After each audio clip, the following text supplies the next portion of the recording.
So you want to buy a property, but should you buy it in your own name or indeed a limited company? Well, check out this video as I help you understand which is the best option for you.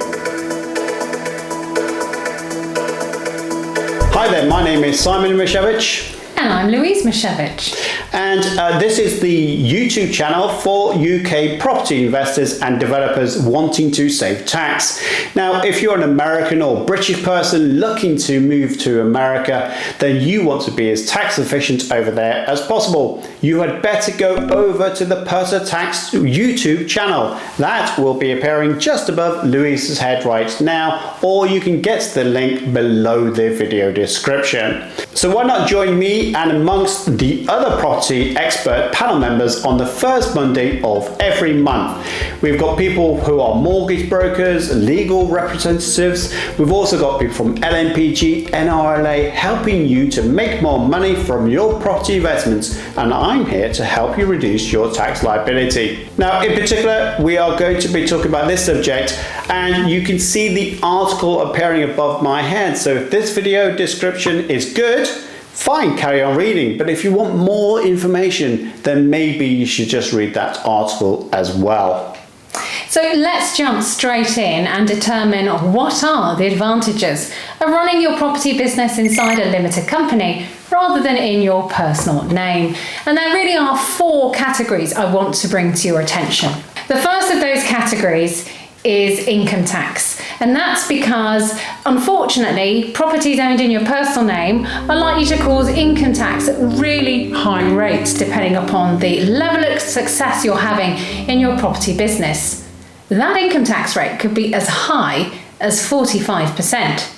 Compare that to the corporation tax rate, which currently is 19% and is in the next 2 years going to increase to a maximum of 25%. So from a tax perspective, you could be an awful lot better off owning your portfolio inside a limited company. Which brings me to point number 2. Inside a limited company is going to help you potentially reduce inheritance tax as well. And there's more on this strategy and how to make sure your company is helping you with this in just a couple of minutes on this particular video. Third is the mitigation of risk. A limited company is exactly what it says. It's limited, and it gives you limited liability protection to keep all those assets you own personally separate from those inside the company, so that if something does go wrong, you are protecting the assets in your personal name. Finally, there's capital gains tax. I'm sorry, what? What capital gains tax? Well, very helpfully, inside a limited company, capital gains tax is charged at the same rate as corporation tax. So would you prefer to pay 28% capital gains tax on a property you own personally, or 19% on a property you own inside your limited company? Then let's look at some of the disadvantages, because let's be honest, there's always two sides to every picture. There are 3 areas I want to talk about, and the first is actually cost. Yes, you can save really big when it comes to taxes, but actually the cost of running a company is probably going to be somewhat more than the cost of running your business in your personal name. You're going to have accountancy fees, bookkeeping fees, maybe additional banking fees, and potentially if you have mortgages, you might find the mortgage interest rates are actually higher inside a company on an asset than it would be if it was done in your personal name. So definitely something to think very carefully about. The second issue is that of what we call double tax. You are, of course, going to pay corporation tax on any income you're earning or profit you're earning inside a company. And yes, it's probably less than what you'd be paying in your personal name. So what do you mean double tax, Louise? Well, actually, what about when you want to take that money out of the company? Sometimes you're going to find you can do that very tax efficiently, but sometimes you might end up paying income tax or dividend tax or other taxes depending upon how you take that money out of the company. So that's a big issue to be careful of, and that's why you need people like us to help you work out what it should be when you extract the money. Finally, I want to talk about extra admin. You know, that paperwork that we all absolutely love to complete, don't we, Simon? Administration to do with preparing accounts, preparing tax returns, preparing confirmation statements, preparing company secretarial documents, and I could go on. There's a lot of information, and of course all of those things need either you or someone you pay to prepare. So in terms of disadvantages, I would say those are the 3 key criteria. So if I've now bamboozled you with all the advantages and disadvantages, and you've got some numbers that you're itching to work with and work out whether it's going to work best for you, you can use our limited company assessment tool. You just need to go to the link showing in the description below or above Simon's head right now, and it will take you to a tool that we have developed so that you can plug all of your numbers in and work out if a limited company is going to help you the most. So what is the level of tax that you will pay in your personal name versus a limited company? Well, let's imagine that all of your income is coming from property. Now, if that's the case, if you were to have property in your own name and you was making £10,000 worth of profit in your own name, then you would actually pay no tax. Why is that? Well, because it's below your personal allowance, so there's no income tax. You would actually be worse off using a limited company, which is going to be subject to 19%. So you have to think really carefully about using a company if that's what your earning capacity is. What if you earn more? Well, that's what we're in this game for, isn't it? So let's imagine now you earn £30,000 profit from your property portfolio. Now, if that's the case, you are now paying 20% income tax, but it could be worse if you've got a mortgage because, as Louise mentioned earlier, you will be subject to that Section 24 mortgage interest relief cap, and that's quite nasty. So even though you think that you're paid just 20% tax, it could be more. Compare that though to a limited company that still pays 19%. So you will pay less tax using a company in this structure, at least by 1%. Well, let's go further now, shall we? Shall we get into the more exciting numbers? £50,000 worth of profit per year. Well, if you're earning that amount of money in your personal name, you are now a high rate taxpayer, which means you'll pay 40%. But don't forget that nasty Section 24 that prevents you from offsetting your mortgage interest costs could mean you could be paying 60, 70, 80% tax. Compare that now to a limited company. Oh boy, you're paying 19% corporation tax, which is significantly less than in your own name. And now it becomes interesting. What happens if you earn £200,000? Let's get really excited now about property and what it can do for you. Now, if you're earning £200,000 in your personal name, you are going to be subject to 45% income tax. And don't forget that nasty Section 24, as I described earlier, means that you could be paying now between 45, 70, 90. We even have clients that are paying over 130% tax to HMRC. That's right. They're paying HMRC all of the profit plus an extra 30% because they're using their own name to buy property. That's a nasty surprise to have, isn't it? What about a limited company? Yes, Louise talked about the disadvantages of using a limited company, potentially that the tax rates are not just 19%, but it's creeping up. But it's only creeping up to 25%. But that's only when you reach £250,000, not 200. So you've got a scaled rate between £50,000 and £250,000. So it could vary between 19% and the 25% tax rate. But ultimately, if you're talking about this amount of money, you are going to be saving yourself a pretty penny using a limited company. However, I am sorry, Louise, I'm sorry for you listeners, but there is some bad news. If you have got money inside of a limited company and you want to take that loolah out, guess what? You are now going to be subject to double taxation, as Louise described earlier. The only way you can pull money out of a limited company is through the mechanism of wages, dividends, and various other things.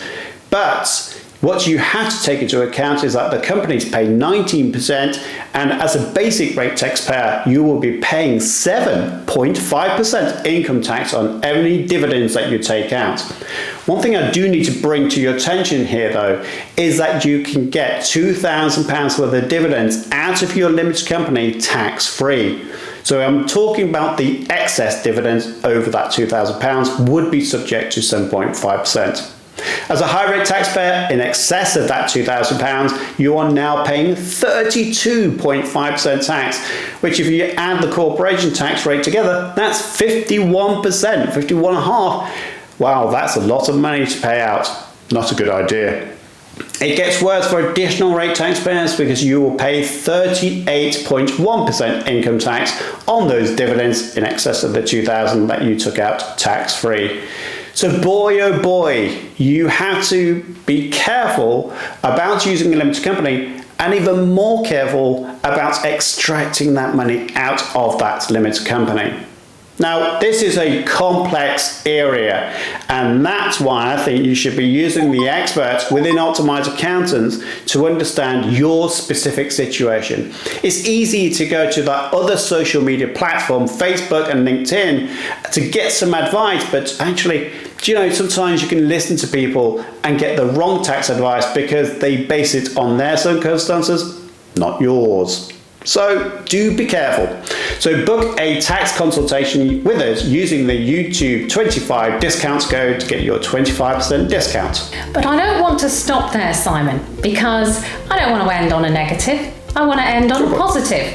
And actually, there are more advantages to limited companies than just the income tax you might save or corporation tax you might save every year. There is a huge opportunity with limited companies to help manage and plan around inheritance tax. You know, that 40% tax bill your family's going to get lumbered with after all your hard work during your life. Inheritance tax is something that can be dealt with very successfully and very straightforwardly using a limited company. And what I want to do is just talk you through briefly some ideas that you can employ with your limited company to help minimise this tax. So let's look at a situation where you have £500,000 worth of asset value in a company. Normally, if you sadly pass on, then the first £325,000 worth of your asset base is protected from inheritance tax through something called your nil rate band. And we can jump into the detail with you personally on a tax call for your situation if it varies from this. That means, unfortunately, £175,000 of those hard-earned assets are going to be subject to 40% inheritance tax. Kiss goodbye to £70,000 of your hard-earned money going to HMRC. But that could so easily have been dealt with, and if you followed some very specific guidance and put that in place inside your limited company, and one of the methods you might hear is that of growth shares, again, go check out our articles and other videos on this, then that same situation could result in zero inheritance tax. Yes, you heard it right, zero. Because at the point of death, actually the assets in your name are just at the £325,000 level, meaning no additional inheritance tax is due. And that additional £175,000 worth of asset value has already been transferred many years earlier, potentially, to your children or other members of your family or friend group based on who you wanted it to go to.